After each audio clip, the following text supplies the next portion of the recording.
मुंबईमध्ये भाजपची पहिली यादी आज जाहीर होण्याची शक्यता आहे। कारण सूत्रांनी जय महाराष्ट्राला ही माहिती दिली। काही ठिकाणी उमेदवार अदलाबदली होण्याची सुद्धा दाट शक्यता वर्तवण्यात येते आहे।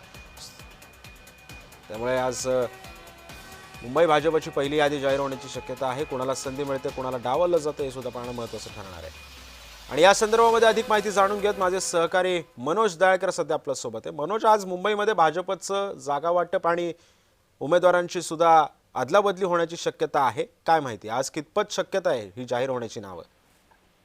बरोबर सिद्धेश, आपण बघितलं तर मुंबई महानगरपालिकेची निवडणूक आता पुढच्या महिन्यामध्येच आहे आणि आपण या ठिकाणी बघितलं तर काल महत्वाची मीटिंग वसंत स्मृती या ठिकाणी झाली आणि आपण बघितलं यामध्ये मोठ्या प्रमाणात सर्वच मुंबईचे आमदार आणि नेते या ठिकाणी होते आणि या बैठकीमध्ये आपण बघितलं उमेदवारी जाहीर झाल्यावर नाराज कार्यकर्त्यांची मंडणी करण्याची जबाबदारी ही आमदारांवरती असणार आहे। तसंच आपण मुंबई महानगरपालिकेसाठी पार पडलेल्या भाजपच्या उच्चस्तरीय कोर कमिटीच्या बैठकीमध्ये आमदारांना सूचना या दिल्या गेल्या आहेत। तसंच भाजपची आज पहिली यादी जाहीर केली जाणार आहे आणि आपण मुंबई महापालिकेच्या निवडणुकीच्या तयारीला आढावा बैठक देखील घेण्यात आला।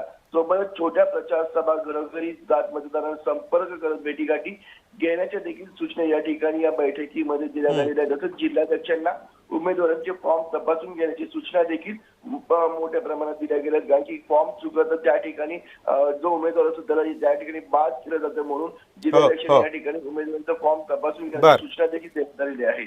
त्यामुळे आपण महत्त्वाच्या सूचना या बैठकीमध्ये दिल्या गेल्यात आणि आज भाजपची यादी थोड्या वेळामध्ये काही मध्ये जाहीर होणार आहे। नक्कीच मनोज, त्यामुळे आता या यादीमध्ये नेमकी कुणाला संधी मिळते आणि कुणाला डावललं जातं हे सुद्धा पाहणं तितकंच महत्त्वाचं ठरणार आहे। तू सोबतच राहा, आणखी काही बातम्यांचे अपडेट्स मला तुमच्याकडून घ्यायचे।